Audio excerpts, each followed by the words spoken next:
சட்டமன்றம் தான் தமிழ்நாட்டின் சிறந்த சட்டமன்றமா மாறும். அடிப்படை வசதி எல்லாமே அண்ணன் செஞ்சு கொடுத்துருவாரு. 15 வருஷமா தனித்து நிக்கிறோம். இதுக்கப்புறம் எத்தனை வருஷம் நிக்கிறோம்? நீங்களே மற்ற கட்சிக்காரங்க ஓட்டு காசு கொடுத்தாங்கன்னா வாங்கிக்கோங்க. 2ஆம் நம்பர் பட்டு நமக்கு சிவசிவால உட்காந்து சீமான் பாத்துக்குவாரு. மத்ததெல்லாம் நீங்க போட்டுருவீங்கன்னு தெரியுது. போடாதீங்க. ஏன்னா நாங்க வெளியில வந்து எங்களால முடிஞ்ச அளவு பண்றோம். இந்த புளியை விக்கிறோம்னா அந்த புளிக்கு ரேட்டு நம்ம சொல்ல முடியாது. அவங்க சொல்றதுதான் நம்ம போய் கொடுப்போம். அண்ணே முடியும்.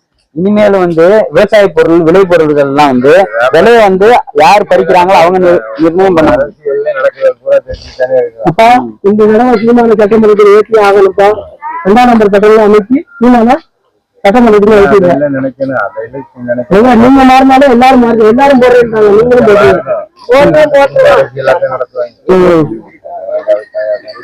சரிப்பா 2ஆம் நம்பர் கட்டளை அமைக்கிறேன்.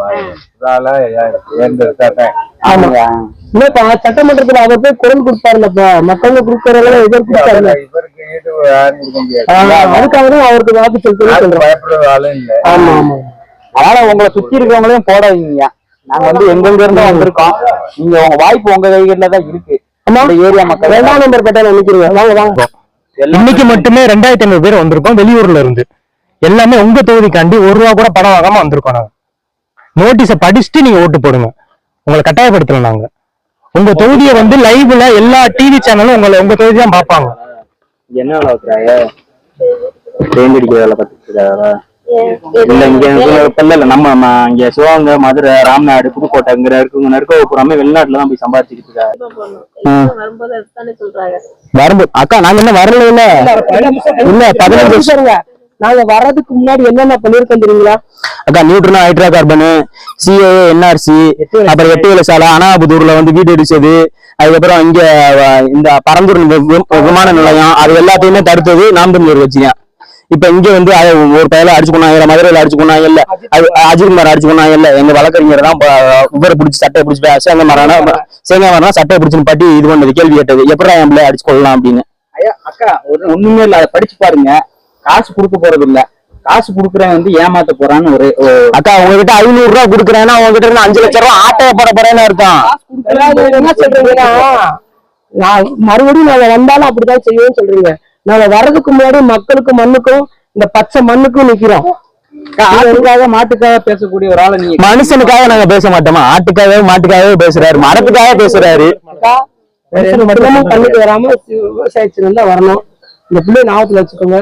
இந்த பிள்ளைக்கு எல்லாம் கிடைக்கணும், இயற்கை வளம் கிடைக்கணும். சீமான் தான் ஆதாரமா நிக்கிறாரு. அக்கா இப்ப என் கண்ணுல நான் மலையை பாக்குறேன், மண்ணை பாக்குறேன், தண்ணியை பாக்குறேன்.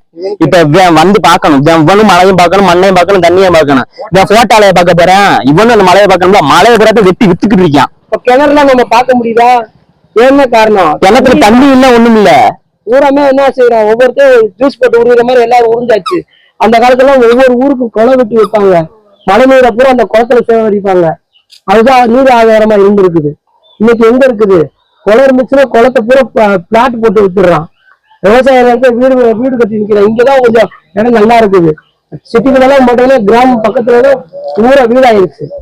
உங்க ஓட்டை வாங்குற மாதிரி இருந்துச்சுன்னா அவரும் ஃப்ரிட்ஜ் தர்றேன், காரு தர்றேன், ஸ்கூட்டி தர்றேன்னு சொல்லுவேன். அவர் அந்த மாதிரி ஒரு இலவசம் இருக்கான்னு பாருங்க. மருத்துவம், கல்வி, குடிநீர் 3 தான் இலவசம். 3 தான் இலவசம். அதுலயே நீங்க அதுவும் தரமானதா தரோம்னு சொல்றோம். நாங்க பிரைவேட் ஸ்கூல் எப்படி இருக்கோ நாங்க இன்டர்நேஷனல் ஸ்டாண்டர்ட்ல நாங்க சிபிஎஸ்இ இல்ல சாவர்கர் குல்புல் பறவைல பறக்கிறேன் பறந்து வந்தாரு அப்படின்னு சொல்லி வந்திருக்கு. நாங்க இன்டர்நேஷனல் ஸ்டாண்டர்ட்ல நாங்க கல்வி தரோம்ன்றோம். உங்க பிள்ளைலாம் இப்ப கவர்மெண்ட் ஸ்கூல்ல படிக்கிறது இல்ல, கவர்மெண்ட் ஸ்கூலுக்கும் அந்த இன்டர்நேஷனல் ஸ்கூலுக்கும் தான் போட்டியே. அது மாதிரிதான் இருக்கும். அந்த மாதிரி தரமான கல்வியை தரோம்ன்றோம். அதனால ஆட்சியில அவரோட பிள்ளைய கவர்மெண்ட் ஸ்கூல்ல படிக்க வைக்கிறேன்னு சொல்றாரு. இதுக்கு மேல யாராவது வாக்குறுதி கொடுப்பாங்களா? முதலமைச்சர் அவர் பிள்ளைய கவர்மெண்ட் ஸ்கூல்ல படிக்க வைப்பாரா? கவர்மெண்ட் ஆஸ்பத்திரி போய் படுத்து வைத்தியம் பார்ப்பாரா? பார்க்க மாட்டாரு. அவர் வந்துட்டாருன்னா அக்கா தங்கச்சிங்க கண்டிப்பா போடுவாங்க. ஏன்னா பச்சை மண்ணை வச்சிருக்கிறாங்க.